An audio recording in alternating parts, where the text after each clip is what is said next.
Hello नमस्कार दोस्तों, कैसे हैं आप लोग। आशा करते हैं कि अच्छे रहिएगा। और आज हम आपके लिए लेके आए हैं मॉडर्न हिस्ट्री का एक पार्ट। हम चीज़ों को शुरू से फिर से शुरू करेंगे, लेकिन अभी सब्सक्राइबर बहुत कम है। तो जैसे ही कुछ अधिक सब्सक्राइबर हो जाते हैं तो हम आपके साथ शुरू से लेके आएंगे। ऐसे भी हमने मुगल समाज का पतन डाल ही दिया है और धीरे धीरे उसको यूरोपीय कंपनी के आगमन से फिर से हम मॉडर्न हिस्ट्री को शुरू से करेंगे। तब तक हम आपको यहाँ से लेकर चलते हैं, क्योंकि यहाँ से क्वेश्चन बनते हैं। जितने भी नज़दीक एग्ज़ाम है उस समय इससे क्वेश्चन आने की संभावना बहुत ही रहती है। तो हम आपको लेकर चलेंगे इसके आप, ठीक है। देखिए, दरअसल क्या हुआ था कि जलियांवाला बाग के ये तो सब कोई जानता है इसको, क्या हुआ था। और रिलेटेड इसी को तो देखिए क्या हुआ था कि भिन्न भिन्न तरह के क्रांतिकारी गतिविधियाँ बढ़ रही थी उस समय। जैसे आप जानते हो कि उधर 1916 में हम चल रहा था, यह चंपारण सत्याग्रह हुआ। फिर महात्मा गांधी ने खेड़ा सत्याग्रह, गुजरात अहमदाबाद मिल मंजूर हुआ था शुरू। तो उसके बाद से काफ़ी क्रांतिकारी गतिविधियाँ बढ़ती गई थी धीरे धीरे। तो उसी पर अंग्रेजों ने काबू पाने के लिए कुछ अपना समिति गठन करके कुछ एक्ट लाया, जिसके तहत हम उन सब चीज़ों के साथ करेंगे इसके साथ, ठीक है। ठीक है, सबसे पहले क्या हुआ था कि जानते हैं कि आप क्रांतिकारी गतिविधियों को बैठाने के लिए, दमन करने के लिए सबसे पहले क्या हुआ था कि आप 20 अगस्त 1917 अब 20 अगस्त 1917 को एक आया था मॉन्टेगू घोषणा कहते हैं इसको, ठीक है। एक मॉन्टेगू जेम्सफोर्ड सुधार अधिनियम अलग है, एक मॉन्टेगू घोषणा आया था। इस घोषणा में कहा गया था कि आप क्या कि जैसे ही प्रथम विश्व युद्ध समाप्त होगा, जैसे आप जानते हैं कि 14 से 18 तक चला था, तो जैसे ही प्रथम विश्व युद्ध समाप्त होगा, हम आपको भारतीयों को राज्य व्यवस्था में शामिल करेंगे और चलाने के लिए उसको भी अधिकार देंगे कि आप भी हमारे साथ राज्य व्यवस्था को चलाइए। लेकिन ऐसा नहीं हुआ था। तो इसमें यही घोषणा हुआ था। और इसी घोषणा को हम मॉन्टेगू घोषणा को हम भारतीय का मैग्ना कार्टा कहते हैं। भारतीय का मैग्ना कार्टा, इस मॉन्टेगू घोषणा को ही हम भारतीय का मैग्ना कार्टा कहते हैं। और आप डेट याद रखें, क्योंकि मॉडर्न हिस्ट्री में डेट काफ़ी महत्वपूर्ण है, ठीक है। तो देखिए, इसको भारतीयों का मैग्ना कार्टा कहा। फिर देखिए क्या हुआ था कि 10 दिसंबर 1917 को, कब तो 10 दिसंबर 1917 को 10 दिसंबर 1917 को एक समिति का गठन किया गया, ठीक है। और उस समिति के अध्यक्ष थे, सबको जानते हैं, सर सिडनी रॉलेट। इसी की अध्यक्षता में रॉलेट एक्ट पारित हुआ था। तो 10 दिसंबर 1917 को एक कमेटी बैठाया गया था। उस कमेटी का नाम क्या था? सोडिशन कमेटी था। तो सोडिशन कमेटी के तहत, और इसका अध्यक्ष, इसी कमेटी के तहत इसका अध्यक्ष कौन हुआ? अध्यक्ष हुआ आपको सर सिडनी रॉलेट।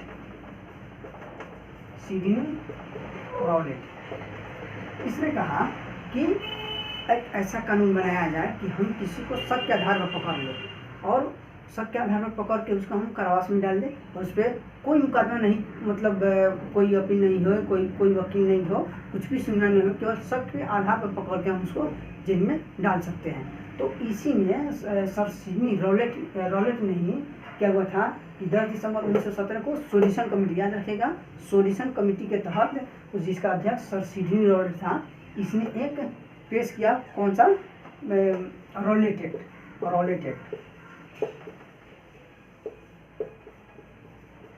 एक्ट पेश किया था। और रॉलेट एक्ट पेश किया था, दरअसल इसका नाम था the anarchical and revolutionary crime act. The anarchical and revolutionary crime act, इसका यही नाम है। आता है क्वेश्चन का, anarchical and revolutionary crime act किस एक्ट के नाम से जानता है? तो इसी को रॉलेट एक्ट के नाम से हम लोग जानते हैं, ठीक है। तो इसी के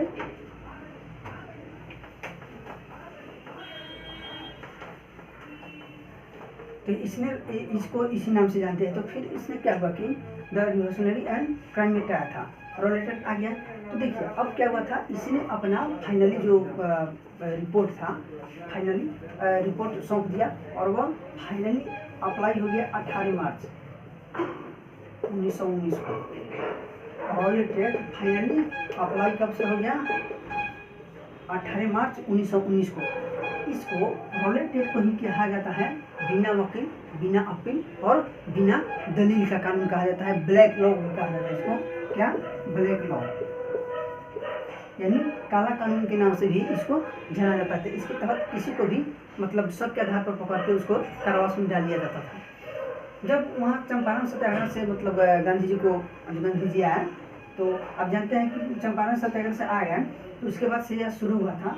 गांधी जी ने इसमें क्या किए, 6 अप्रैल को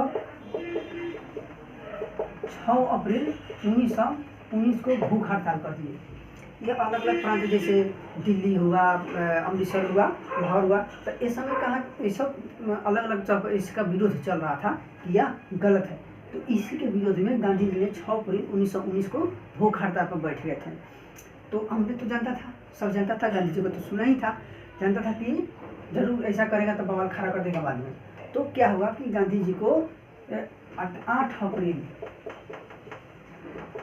1919 को गांधी जी को गिरफ्तार करवा लिया गया, क्योंकि अंग्रेजों ने गांधी जी को पंजाब और दिल्ली में प्रवेश करने से बैन कर दिया है, इनको प्रवेश नहीं करने देना है। लेकिन जैसे ही गांधी जी इसको विरोध में भूख हड़ताल किए थे और उसके बाद से जैसे प्रवेश करने की कोशिश किए यहीं जाने के लिए, उसको रोकने के लिए, तब तक क्या हुआ कि अंग्रेजों ने 8 अप्रैल 1919 को हरियाणा के पलवल स्टेशन से, कहाँ हरियाणा पड़ता है, पलवल स्टेशन, पलवल स्टेशन हरियाणा में, पलवल स्टेशन हरियाणा से गांधी जी को गिरफ्तार कर लिया गया था। प्रथम बार गांधी जी की गिरफ्तारी 8 अप्रैल 1919 को हुआ था पलवल स्टेशन पर। इस डेट को आप जरूर याद रखिएगा, ठीक है। देखिए तो इसके बाद क्या हुआ था कि गांधी जी को गिरफ्तार कर लिया गया। जब गांधी जी इसमें गिरफ्तार हो गए तो उसके बाद से और भी क्रांतिकारी उग्र होते गया, मतलब बढ़ते गया, ये सब विरोध बढ़ते गया। तो फिर पंजाब में थे 2 मतलब महत्वपूर्ण है, और भी थे लेकिन महत्वपूर्ण है। एक थे डॉक्टर सत्यपाल, आए थे सैफुद्दीन किचलू, सैफुद्दीन किचलू थे, डॉक्टर सत्यपाल और सैफुद्दीन किचलू थे। क्या हुआ कि इन दोनों ने जब विरोध करना शुरू किया तो इनको 9 अप्रैल 1919 को गिरफ्तार कर लिया गया। सत्यपाल और सैफुद्दीन किचलू को गिरफ्तार करके जेल में डाल दिया गया। तो भीड़ और उग्र हो गई और विरोध और ही तेज हो गया। और क्या हुआ कि इन्हीं दोनों को बचाने के लिए, इन दोनों को मतलब छुड़वाने के लिए लोगों ने क्या हुआ कि दिल्ली के मतलब यहाँ अमृतसर में, जानते हैं आप जलियांवाला बाग हुआ था अमृतसर में, तो अमृतसर के जलियांवाला बाग में इन लोगों ने एक शांतिपूर्ण सम्मेलन का बैठक किया था कि हम उसको विरोध करेंगे लेकिन शांतिपूर्वक करेंगे और उनको छुड़वाएंगे। लेकिन क्या हुआ था कि, और आता है कि यह किसके मतलब विरोध में हुआ था, तो सत्यपाल और सैफुद्दीन किचलू को बचाने के लिए ही वह सभा का मतलब सम्मेलन का गठन किया गया था, वहाँ पे लोगों ने जमा हुआ था। लेकिन क्या हुआ था कि अमृतसर के जलियांवाला बाग में, तो उस समय पंजाब का गवर्नर था कौन, ओडायर, जनरल ओडायर था। कौन था, ओडायर भी कहते हैं, ओडायर, जनरल ओडायर था उस समय गवर्नर। और वहाँ का इसका जो ब्रिगेडियर था उस समय का, जो गवर्नर था और ब्रिगेडियर रहता है ना सेना का, उस ब्रिगेडियर था R Dyer, RHE Dyer, Reginald हेल्ड एडवर्ड डायर कहते हैं उसको। तो आर डायर था उस समय उसका ब्रिगेडियर। और क्या हुआ था कि इस बात की सूचना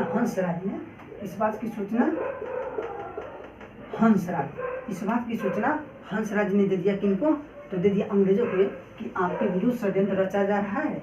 और वहीं पे लोगों ने काफ़ी भीड़ उग्र किए हैं, काफ़ी लोग जमा हुए हैं। तो इस बात को जब जाना ओडायर, तो इसने आर डायर को आदेश दिया, किसको, आर डायर को। आर डायर कौन था, तो इसी का सेना का ब्रिगेडियर था। तो आर डायर को आदेश दिया कि आप जाइए उसको संभालिए। तो आर डायर ने क्या किया था कि गोरखा रेजिमेंट को, गोरखा रेजिमेंट,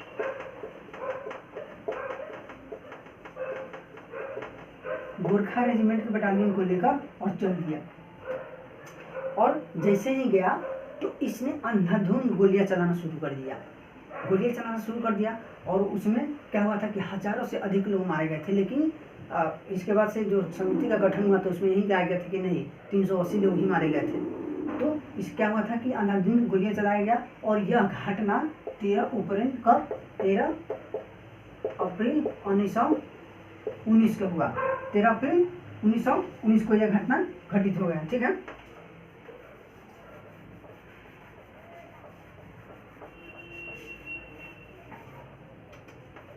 13 अप्रैल 1919 को यह घटना हो गया। ठीक है, तो अब देखिए क्या हुआ। 13 अप्रैल 1919 को यह घटना हुआ तो इसके विरुद्ध में कई लोगों ने अपने उपाधि त्याग दी जिसको अंग्रेजों ने दिया था।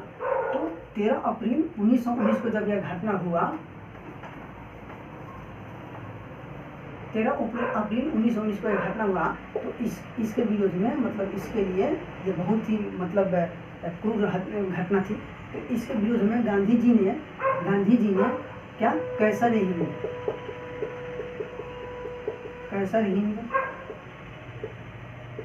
सर या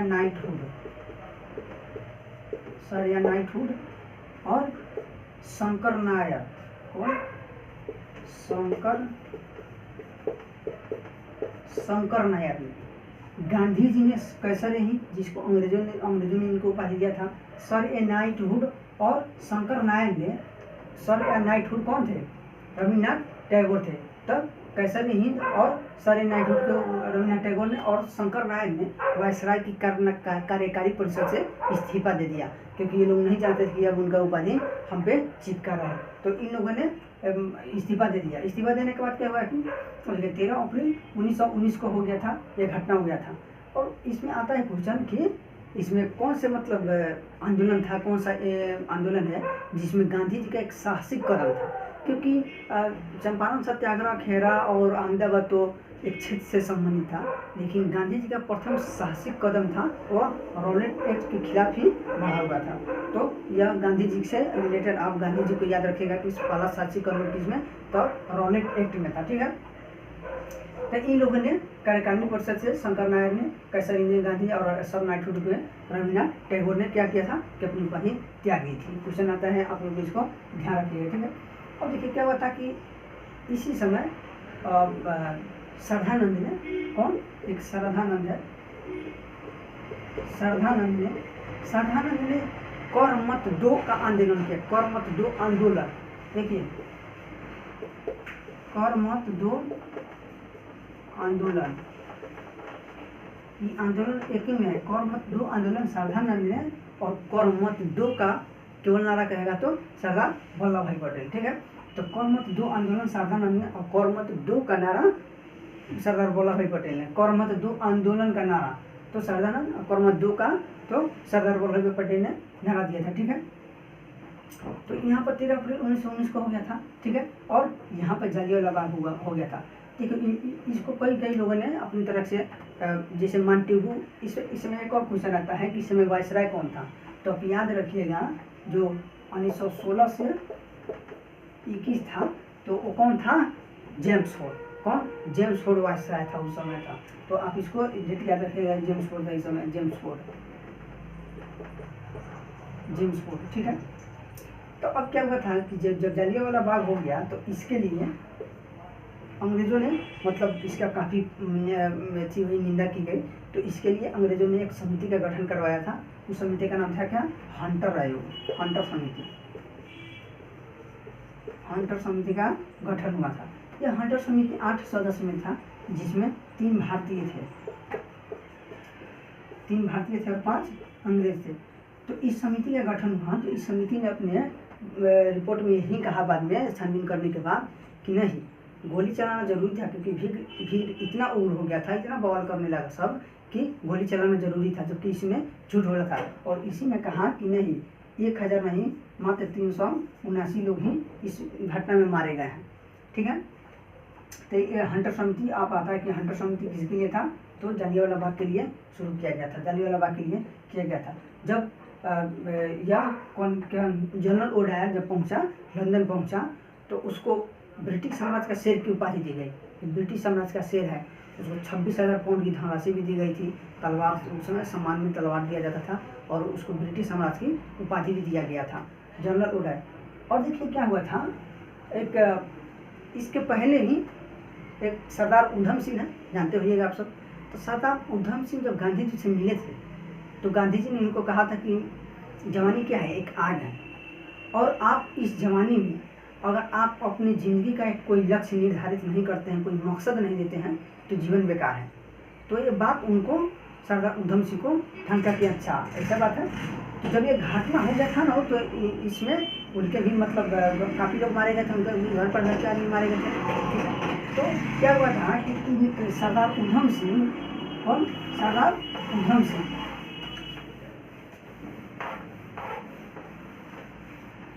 उधम सिंह थे, उधम सिंह ये अपने ज़िंदगी का लक्ष्य निर्धारित कर लिए, मेन मकसद कि हमको जनरल ओडायर को क्या करना है, मरना है। तो देखिए 13 अप्रैल 1919 को हुआ था, 13 अप्रैल 1919 को ये घटना हुआ था। और उधम सिंह ने लंदन में जाकर 13 मार्च को ही, कब, 13 अप्रैल को हुआ था, 13 मार्च को, 13 मार्च 1919 को उधम सिंह ने लंदन में जाकर ओडायर को मार डाला गोली से। देखिए 21 साल बाद, पेशेंस देखिए क्या होता है कि आपको कितना 21 साल बाद जाके उसको गोली से मार दिया। वहीं लंदन में घुस के, उसके जहाँ कॉन्फ्रेंस हो रहा था, सब सभा बैठा, उसमें घुस के और उधम सिंह ने इनको गोली से मार दिया। तो पेशेंस देखिए कितना है, केवल एक को मारने के लिए अपनी ज़िंदगी का लक्ष्य निर्धारित किए थे। जरूरी भी था, उस समय मारा तो पूछा रहे कहाँ मारा, तो याद करो क्या हुआ था, तो बताया तो बोले नहीं, इतना पुराना बात को लेकर बैठा है यार। तो देखिए क्या किया था इसने, लंदन में जाकर जनरल ओडायर को क्या था, 13 मार्च 1919 को उधम सिंह ने जान से मार दिया था, ठीक है। अब जलियांवाला बाग और रॉलेट एक्ट से बेसिकली यही आता है, इसमें ज़्यादा कुछ नहीं है, ठीक है। अब देखिए क्या हुआ था,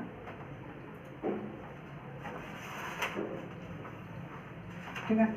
अब हम आपको लेके चलते हैं कुछ, 1 मिनट आप रुकिए थोड़ा देर,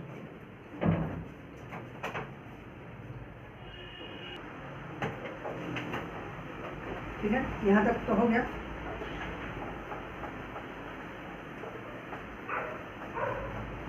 देखिए यहाँ तक मेन आपको इसमें आप लोग डेट जरूर याद रखते हैं, क्योंकि डेट इसमें बहुत ही महत्वपूर्ण रहता है, ठीक है। इसको अलग अलग लोगों ने काफ़ी अलग अलग तरह से परिभाषित किया है। कई लोगों ने तो इसको लिखा है कि इसके जांच समिति हुआ था, सोचने भी है कि यदि कांग्रेस में तो अंग्रेजों ने हंटर समिति किया था, कांग्रेस ने भी गांधी जी को जो उसका जांच समिति का प्रारूप लिखने का अध्यक्ष किसको किया था, तो गांधी जी को ही सौंपा था। फिर बाद में इसको आयोग ने हटा दिया है क्वेश्चन को, तो यह ज़्यादा महत्वपूर्ण नहीं रखता है। इसको आप जैसे देखिए, एक थे मतलब मॉन्टेग्यू थे जो निहारक हत्या बताया है, और जो CF एंड्रूज है उसने कहा कि नहीं ये जानबूझकर सोची समझी गई प्लानिंग थी और जानबूझकर किया गया हत्या था, ठीक है। ठीक है, अब इसके बाद से शुरू होता है कि कौन सा, ठीक है, खिलाफत आंदोलन शुरू होता है। कौन सा, खिलाफत आंदोलन।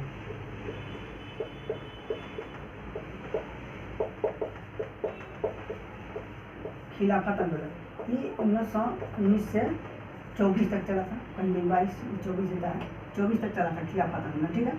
ठीक है, इसमें बेसिकली यही था, जब ये सब खत्म हुआ तो उसके बाद से क्या हुआ था कि देखिए प्रथम विश्व था, तो उसमें प्रथम विश्व में कहा गया था कि तुर्की का हम विभाजन नहीं करेंगे, और ब्रिटिश ने कहा था कि हम तुर्की का विभाजन नहीं करेंगे। लेकिन जैसे ही तुर्की का मतलब प्रथम विश्व समाप्त हुआ, उसने अंग्रेजों ने तुर्की का विभाजन कर दिया।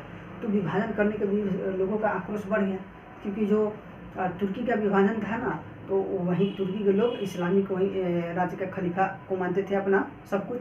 तो इसमें तुर्की का विभाजन कर दिया। भारत में मुसलमान क्या मानते थे, तुर्की का जो इस्लामी का खलीफा था उसी को सब मानते थे। लेकिन जब विभाजन करने के बाद इनका आक्रोश बढ़ गया, अंग्रेजों ने अपना वादा तोड़ दिया। तो इसी के विरुद्ध में यह आंदोलन शुरू हुआ था। बेसिकली यह आंदोलन में बहुत सारे लोगों ने कई लोगों को इकट्ठा करके, और जैसे हजरत मोहम्मद भी है, अबुल कलाम आज़ाद भी है, अब्दुल कलाम आज़ाद भी है, और सारे भी लोगों ने, इनको शौकत अली है, मोहम्मद अली है, इन लोगों ने लोगों को एकत्रित करके और दिल्ली कहाँ, दिल्ली के फिरोजशाह कोटला मैदान में लोगों को एकत्रित किए। तो देखिए मेन रूप से इसमें यही जाना था, खिलाफत आंदोलन के बारे में कई लोगों ने एकत्रित किया, लेकिन मेन रूप से शुरू करने का जो है मोहम्मद अली और शौकत अली, मोहम्मद अली और शौकत अली को जाना जाता है खिलाफत आंदोलन शुरू करने के लिए। और देखिए इन लोगों ने क्या किया था, लोगों ने एकत्रित करके और 23 नवंबर 1919 में 23 नवंबर 1919 में दिल्ली के फिरोजशाह कोटला मैदान में क्या हुआ था कि लोगों को एकत्रित किए थे। तो गांधी जी ने इनमें देखा, गांधी जी देखा कि इसमें मुस्लिम और हिंदू दोनों साथ मिले हुए हैं। तो गांधी जी को एक अलग सा लगा कि देखिए पहली बार ऐसा देखा जा रहा है, जैसे शुरू से तो था ही लेकिन बीच बीच में होता गया थोड़ा इधर उधर। तो देखा कि गांधी जी ने कि हिंदू मुस्लिम सब एकता है, एक साथ में है, तो क्यों नहीं इसमें कुछ ऐसा किया जाए जिससे गांधी जी को प्रोत्साहन मिले और उनको आगे के लिए उनका काम आसान हो जाए। ठीक है, गांधी जी को आगे के लिए जो सोचना चाहते थे उनमें काफ़ी मदद मिलेगा, सहयोग मिलेगा उनको। तो गांधी जी ने क्या किए थे, इनका अध्यक्षता गांधी जी ने कर दिया। कौन? गांधी जी अध्यक्ष कौन हो गए इसमें, खिलाफत आंदोलन में गांधी जी ने कर दिया। तो लोगों के तरफ से इनको क्या मिला, सहारा भी मिल गया लोगों की तरफ से इनको, और काफ़ी मतलब प्रोत्साहन मिला और सहयोग प्राप्त हो गया इनको। और मुस्लिमों से क्या हुआ, सहयोग प्राप्त होने से आगे का काम आसान हो गया। क्योंकि कहा जाता है कि गांधी जी ने पहली बार ऐसा इस आंदोलन में ऐसा देखा कि जो भविष्य के लिए काफ़ी अच्छा था, अगले 100 वर्षों के लिए काफ़ी अच्छा स्वर्णिम मतलब अवसर देखे गांधी जी ने खिलाफत आंदोलन में। क्योंकि हिंदू मुस्लिम सब एक साथ थे और इनके अध्यक्षता करने के बाद इनका जो स्पीच हुआ, उनके स्पीच के बाद काफ़ी भारतीय मुसलमान और भारतीय काफ़ी प्रभावित हुए और इनको सपोर्ट भी करना शुरू किए गांधी जी ने। तो यही क्वेश्चन आता है कि इसमें अध्यक्षता कौन किया था और बेसिकली कौन है, तो मोहम्मद अली और शौकत अली थे। और देखिए खिलाफत आंदोलन में मदन मोहन मालवीय, कौन? मदन मोहन मालवीय खिलाफत आंदोलन में सम्मिलित नहीं हुए थे। ठीक है, जबकि कई सारे मुस्लिम थे जो इसमें सम्मिलित हुए थे। ये तो मुस्लिम नहीं है, लेकिन इसमें आता है कि कौन सा सम्मिलित नहीं थे, मदन मोहन मालवीय इसमें सम्मिलित नहीं हुए थे। ठीक है, हजरत मोहानी थे, अब्दुल कलाम आज़ाद भी थे और भी लोग थे, शौकत अली, मोहम्मद अली, ये लोग तो शुरू ही किए थे। देखिए, और इसके विरोध भी नहीं थे। 23 नवंबर 1919 को हुआ तो गांधी जी इसकी अध्यक्षता की और अध्यक्षता करने के बाद काफ़ी काम आसान हो गया। और उसके बाद से ये आंदोलन ऐसे तो आगे धीरे धीरे चलता ही रहा था आंदोलन। तो देखिए एक आता है कि सदानंद थे, जो हम आपको बताए हैं कि सदानंद ने स्पीच दिया था। तो स्पीच आता है कि 1919 में ही दिल्ली के मतलब जामा मस्जिद के मंच बना हुआ था, वहाँ से सदानंद ने लगभग 30,000 लोगों के बीच में स्पीच दिए थे वहाँ से। और मार्च 1919 का ही बात है, तो 1919 की बात है, तो वहीं से उन्होंने स्पीच भी दिया था। तो बेसिकली खिलाफत आंदोलन से ज़्यादा कुछ नहीं है, यही सब आता है। ठीक है, तो आशा करते हैं कि आपको काफ़ी अच्छा लगा होगा और हमारे चैनल को सब्सक्राइब करिए, दोस्तों को शेयर करिए। काफ़ी अच्छी चीज़ें हैं, आपको तो सब्सक्राइब करना चाहिए और दोस्तों को इसके पास शेयर करना चाहिए। छोटा छोटा रहता है, ऐसे थोड़ा समय लग रहा होगा क्योंकि कुछ मतलब व्यवस्था सही से नहीं है इसलिए, लेकिन आप इसको सब्सक्राइब करिए, दोस्तों को शेयर करिए। काफ़ी अच्छी चीज़ें लेके आएंगे हम आपको।